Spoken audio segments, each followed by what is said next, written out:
इस क्वेश्चन में हमें ये टेबल गिवन है, मुझे मीडियन, मीन और मोड निकालना है इसका। सबसे पहले मैं यहाँ पे मोड निकालता हूँ, सबसे आसान होता है। मोड के लिए आपको बस फॉर्मूला याद करना है, ये वाला। दो तीन चीज़ों का ध्यान रखना। सबसे पहली बात, जो F1 फ्रीक्वेंसी वो सबसे ज़्यादा बड़ी होती है, F1 वाली बड़ी होती है, और ये जो राइट साइड में वैल्यू होती है ये हमेशा पॉजिटिव होती है मोड के लिए, और मीडियन के लिए भी पॉजिटिव होती है। ठीक है, मीन के लिए कंफर्म नहीं है, पर मोड और मीडियन के लिए हमेशा पॉजिटिव होती है राइट साइड वाली वैल्यू। Okay, all right. अब यहाँ पे सबसे पहले हमें निकालनी है मॉडल क्लास। मॉडल क्लास के लिए हम यहाँ पे देखेंगे सबसे ज़्यादा फ्रीक्वेंसी किसकी है। यहाँ पे 20 है, तो ये पूरी क्लास होगी मेरी मॉडल क्लास सबसे ज़्यादा। अब यहाँ पे इस मॉडल क्लास की लोअर लिमिट 125, तो ये है मेरी L 125। H है मेरा क्लास साइज, तो अपर माइनस लोअर 85 माइनस 65, ये आएगा 20। और यहाँ पे ये अब क्योंकि F1 सबसे बड़ा है, तो ये वाली क्लास की फ्रीक्वेंसी होगी F1, इसके ऊपर वाले की होगी F0 और इसके नीचे वाले की 2। तो आप देख रहे हो 0 1 2। बस ये ध्यान रखना कि F1 सबसे बड़ा होता है। तो बस वैल्यूज़ आ गई हमारी, मॉडल क्लास आ गई, वैल्यूज़ आ गई। अब बस फॉर्मूले में पुट करते हैं और सॉल्व करते हैं। तो मोड मेरा सॉल्व करके आएगा 135.77। ठीक है, अब हम मीडियन निकालते हैं। यार मीडियन के ना सबसे पहले ये मेरा फॉर्मूला होता है, यहाँ पे होती है L lower limit median class की, और कुछ कुछ वैल्यूज़ होती हैं। पर उससे पहले मैं ना पहले यहाँ पे सिग्मा FI निकालता हूँ और कॉम्युलेटिव फ्रीक्वेंसी निकालते हैं पहले। कॉम्युलेटिव फ्रीक्वेंसी जो होती है मेरी, उसमें सबसे पहली फ्रीक्वेंसी सेम की सेम रहती है, 4 की 4।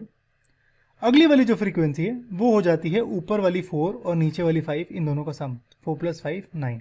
ठीक है, अब इसकी अगली वाली होगी ये कॉम्युलेटिव फ्रीक्वेंसी 3 और ये 13, इन दोनों का सम 9 + 13 22।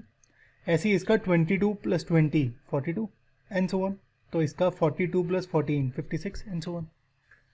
बस ये चीज़ का ध्यान रखना, कॉम्युलेटिव फ्रीक्वेंसी की जो आखिरी वैल्यू होती है ये वाली, और यहाँ पे जो सम की वैल्यू है ये दोनों सेम होनी चाहिए। ये चीज़ का ध्यान रखना, अगर सेम नहीं है तो कुछ गड़बड़ करिए, या तो ये कैलकुलेट करते समय या लिखते समय। Okay, all right. अब मीडियन कैसे निकालें? मीडियन के लिए सबसे पहले बात तो ये जो n/2 है ये बहुत इंपॉर्टेंट है। n जो है मेरा यहाँ पे वो है सिग्मा FI। ठीक है, सिग्मा FI यहाँ पे 68 है, तो n की वैल्यू 68 है। n/2 यहाँ पे आएगा फिर 34। ठीक है, n/2 34 का मतलब कि मुझे ऐसी क्लास निकालनी है जिसकी कॉम्युलेटिव फ्रीक्वेंसी इस 34 से जस्ट बड़ी हो। ठीक है, जस्ट इसके ऊपर हो। तो कॉम्युलेटिव फ्रीक्वेंसी 34 यहाँ पे 34 से जस्ट बड़ा होगा 42। तो मेरी ये वाली क्लास जो है 125 से 145 वाली, ये मेरी होगी मीडियन क्लास। ठीक है, अब इस मीडियन क्लास के लिए L है मेरी लोअर लिमिट मीडियन क्लास की, तो ये है 125, ये रहा 125। n/2 की वैल्यू हमने अभी निकाली, ये 34 थी। H की वैल्यू हमने पहले निकाली थी, ये थी 20। अब यहाँ पे ये आती है कॉम्युलेटिव फ्रीक्वेंसी और F। ठीक है, पहली बात तो अब ये ध्यान रखना कि मीडियन का हमेशा राइट साइड पॉजिटिव होता है।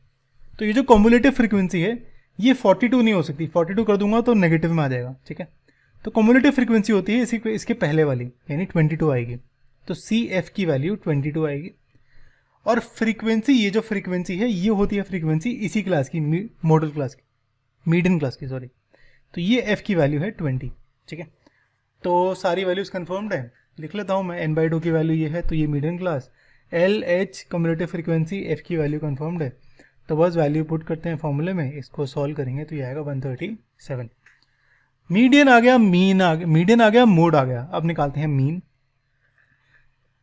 मीन के लिए यार यहाँ पे क्योंकि अगर मैं XI निकालूँ तो इसका XI निकालूंगा अगर, तो वो आएगा 75। कैसे निकाला मैंने? 65 + 85/2 करोगे तो ये आएगा शायद 150/2 यानी 75। ऐसे ही अगले वाले का 95, 115, 135 एंड सो ऑन। अब एक फॉर्मूला हमारा होता है सिग्मा FI XI/सिग्मा FI, ये मेरा मीन का फॉर्मूला होता है। तो इस वाले फॉर्मूले में अगर मैं FI और XI को मल्टीप्लाई कर दूँ ना, बहुत लंबा हो जाएगा। अब करो 4 × 75, 5 × 95, पागल हो जाऊँगा मैं करता करता, फिर ऐड भी करना है। ठीक है, तो इसलिए हम ये वाला फॉर्मूला यूज़ नहीं करेंगे, हम यूज़ करेंगे हमारा शॉर्टकट फॉर्मूला, ये वाला। इसमें सबसे पहली बात तो ये सिग्मा FI है, तो सिग्मा FI निकाल लेता हूँ। इसके बाद ये A जो होता है वो अज्यूम्ड मीन होता है, तो उसके लिए पहले मैं यहाँ पे XI निकालूंगा सबका, जो हमने अभी निकाला 75, 95 and so on. Assumed mean के लिए पहले तो मैं काउंट करूँगा कितनी क्लासेस हैं। ये मेरी फर्स्ट क्लास यानी first row, second row, third, fourth, fifth, sixth, seventh, इसमें से बीच वाली उठाऊंगा। बीच वाली है यहाँ पे ये वाली फोर्थ। क्यों? क्योंकि इसके ऊपर भी 3 है, इसके नीचे भी 3 है। ठीक है, तो यहाँ पे अज्यूम्ड मीन की वैल्यू ए की वैल्यू होगी 135 जो कि एक्स आई की वैल्यू होगी, और एच की वैल्यू होगी 85 माइनस 65 यानी 20। तो ए आ गया मेरा, एच आ गया। अब ये यू आई की बारी आई। यू आई जो होता है वो होता है x I minus A by H, यानी एक्स आई माइनस 135 डिवाइड कर दो फिर उसको एच से यानी 20 से। तो पहले एक्स आई माइनस 135 करते हैं सबका, तो ये कुछ ऐसे, इसको 20 से डिवाइड करता हूँ तो ये कुछ ऐसे आएगा। फिर एफ आई यू आई निकालता हूँ, यानी 4 into minus 3, 5 into minus 2 and so on. देखो मल्टीप्लिकेशन कितनी आसान हो गई, कुछ करना ही नहीं। ठीक है, इतना आसान है। इसके बाद मेरा सिग्मा, इन सबका सम करूँगा तो सिग्मा की वैल्यू आती है 7। ठीक है, तो यहाँ पे मेरा न्यूमरेटर आ गया, डिनोमिनेटर 68 है, एच की वैल्यू 20 है, ए की वैल्यू 135 है। ये सारी वैल्यूज मैं पुट करता हूँ फॉर्मूले में, तो मेरा मीन आता है 137.05। ठीक है, तो यहाँ पे मेरा मीन, मीडियन और मोड कुछ ऐसे आ गया। आप नोटिस करो ऑलमोस्ट सेम है। तो हमें क्वेश्चन में गिवन था कि इसको सजेस्ट करो कि इसका क्या निकल के आया इसे मीन, मीडियन, मोड। मुझे ये निकल के आया कि ये अप्रॉक्सीमेट वैल्यू सेम है। ठीक है, ये समझ आता है इस क्वेश्चन से।